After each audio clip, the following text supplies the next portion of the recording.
Process approach क्या है? किसको पता है? ये कहता है कि राइट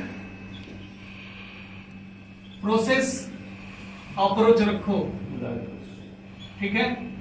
दूसरा कहता है पीडीसीए साइकिल को मेंटेन करके रखो। और तीसरा कहता है रिस्क आइडेंटिफाई करके रखो।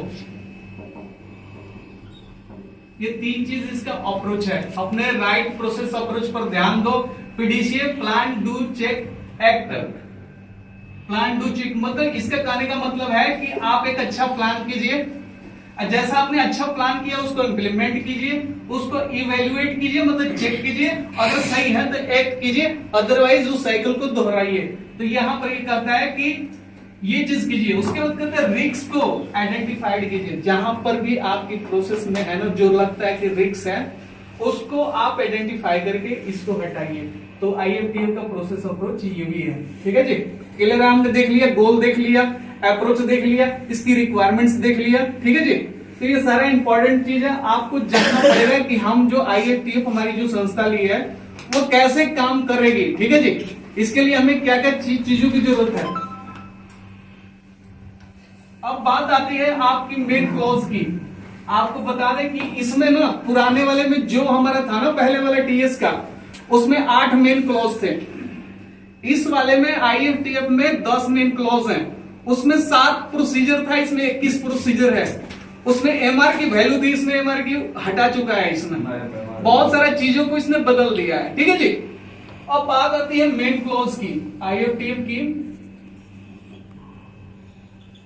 मेन क्लॉज की बात आती है, क्लॉजेस की। ये हमेशा पूछा जाता है आपसे।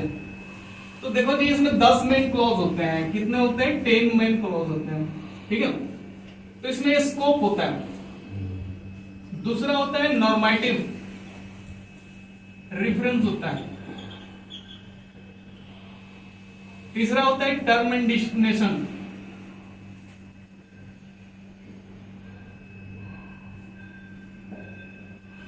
चौथा होता है कॉन्टेक्स्ट ऑफ द ऑर्गेनाइजेशन, पांचवा होता है लीडरशिप, छठा आपका प्लानिंग होता है, सातवां सपोर्ट होता है, आठवां ऑपरेशन होता है,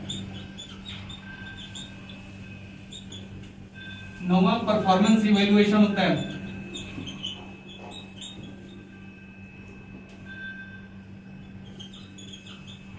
और 10वां फिर इंप्रूवमेंट की बात करता है। थोड़ा सा इस पर मैं हाईलाइट कर देता हूं।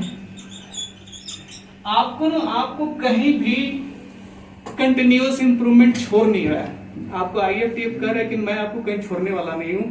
तो ये मेन 10 क्लॉजेस हैं, इसमें इनके सब क्लॉजेस हैं और सबके सब क्लॉजेस हैं। मेरे ख्याल से लगभग 190 के आसपास सारी चीजें इसमें हैं, ठीक है जी। तो ये स्कोप में बारे में बात करता है, तो आपकी कंपनी के ऑर्गेनाइजेशन के बारे में बात करता है कि आपकी ऑर्गेनाइजेशन कब से शुरू हुआ, कैसे हुआ, कौन सा पार्ट है, किसके साथ आप बिजनेस करते हो, क्या आपकी मेन पावर का स्ट्रेंथ है, क्या आपकी मशीन की कैपेसिटी है, वो सारी चीज आपका स्कोप में बात करता है, ठीक है जी। ओवरऑल आपकी ऑर्गेनाइजेशन नॉर्मेटिव रेफरेंस आपके स्टैंडर्ड की बात करता है, ठीक है, कि क्या क्या नॉर्म है आपको लगाना है, किसका, इसका, ठीक है। अब इसके बारे में कहता है कि इसकी टर्म एंड डेफिनेशन कैसे है, इसके स्टैंडर्ड्स के साथ जो जुड़ा हुआ है। क्यूएमएस आपका 9001 और ये 15, उसके कहता है कि ये टर्म डेफिनेशन कैसे है, ठीक है। ये बात करता है आपका आंतरिक और एक्सटर्नल बिजनेस के बारे में, कौन सप्लायर है, कौन कैसा है, क्या है, नहीं है, इंटरनल क्या है, चल रहा है, ये बात करता है। लीडरशिप कहता है कि हर चीज में अपने मैनेजमेंट को इन्वॉल्व करो, ठीक है, लीड करो संस्था को, ठीक है। प्लानिंग करो, कहता है प्लानिंग करने का मतलब है कि अच्छा प्लानिंग करो, अपना बिजनेस का कैसे प्लानिंग कर सकते हो, क्या क्या चीजें इसमें ले सो। ये काफी ब्रॉड है, मैं तो आपको ओवरव्यू बातें बता रहा हूं, ठीक है जी। सपोर्ट है, सपोर्ट में कहता है कैसे अपने मेन पावर को, सप्लायर को, अपने इंटरनल मेन पावर को कैसे आप उनको ट्रेनिंग दोगे, कैसे सपोर्ट करोगे, कौन किन किन चीजों पर आप काम करोगे ताकि आपकी संस्था हो सके। ऑपरेशन की बात करते तो यहाँ सारा का सारा ऑपरेशन में बहुत सारे सबसे बड़ा क्लॉज इसमें अगर बात करें ना IETF की, तो सबसे ज्यादा क्लॉज इसी में है, ऑपरेशन में है। ठीक है जी। परफॉर्मेंस इवेल्युएशन 9 पर आ गया। फिर यहाँ कहता है कि जो कुछ भी हो रहा है ना उसका आप परफॉर्मेंस इवेल्युएशन करो, आप अपना भी करो, सेल्फ इंडिविजुअल भी करना चाहिए कि आज मैं कल 2 दिन पीछे में कहां था और आज की डेट आज 7 दिन बीत गए, मैं कहां पर हूं। तो कहता है प्लांट की जितने भी ऊपर की चीजें हैं उसकी परफॉर्मेंस नहीं निकालोगे तो आप ग्रोथ नहीं करोगे।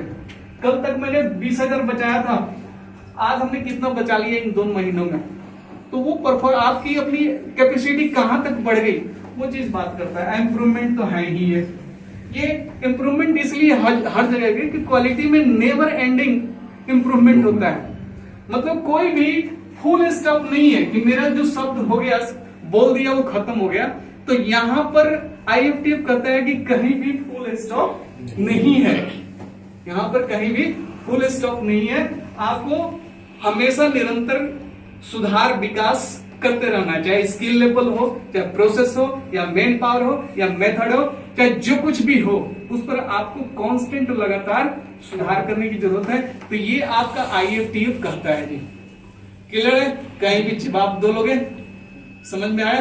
तो बेसिक है मेरा ये चीज और है कि हमारे जो ऑर्गेनाइजेशन में काम हो रहे हैं ना, ये IFTF के कंसर्न में नहीं हो रहे हैं, ज्यादातर ज्यादा ये कंसर्न में हो रहे हैं जहां पर हमें ज्यादा कुछ करने की जरूरत नहीं पड़ती। जो ऑटोमोटिव सेक्टर की नीड्स है ना वो इसमें है, वो चीज नहीं हो रहा है।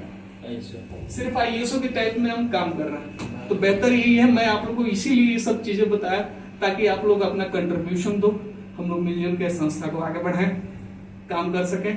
बहुत सारी चीजें ठीक है सीखने समझने के लिए। तो इसकी नीड्स स्पेशल है, किसके लिए? ऑटो सेक्टर के लिए, ऑटोमोटिव सेक्टर के लिए। ठीक है जी, ऑटोमोटिव के लिए ऑटोमोबाइल, वही ऑटोमोबाइल कर लो, ऑटोमोटिव कर लो। ठीक है जी। तो वही बात है, इन चीजों का आप ध्यान रखो, हमें इस पैटर्न पर नहीं चलना है। इसका ये भाग है, ठीक है, इसमें ये जुड़ा हुआ है, ये वाला ना, ये अलग काम तो करता है, लेकिन हमने क्या ले रखा है? ये ले रखा है, हम सेटिस्फाइड हैं। सर्टिफाइड किससे हैं? IFTF से हैं। ठीक है जी। तो हमें इसके जो नॉर्म्स हैं उसके अकॉर्डिंग हमें काम करना है। जो रिक्वायरमेंट्स ऑफ IFTF में मैंने बताया, जो ऑटोमोटिव सेक्टर में हमें क्या चाहिए, SPC चाहिए, डॉकआउट चाहिए, MSA चाहिए। अगर नहीं कर रहे हो तो आप इस कैटेगरी में हो, कर रहे हो तो इस कैटेगरी में हो। और एक्सपेक्टेशन नहीं चाहिए, सेटिस्फेक्शन नहीं चाहिए, स्पेसिफिक जो रिक्वायरमेंट्स है उसको करना ज्यादा जरूरी है। तो ये मोटिव रहा आज का इस ट्रेनिंग का। हम इसी तरह मिलते रहेंगे और आगे बढ़ते रहेंगे। अगले सेशन में हम लोग पता योगा की करेंगे या नीचे करेंगे तो वो प्रोसेस कैपेबिलिटी के ऊपर काम करेंगे। ठीक है जी। Okay, thank you all of you. Thank you sir. Company को IITF में नहीं लेना पड़ता है।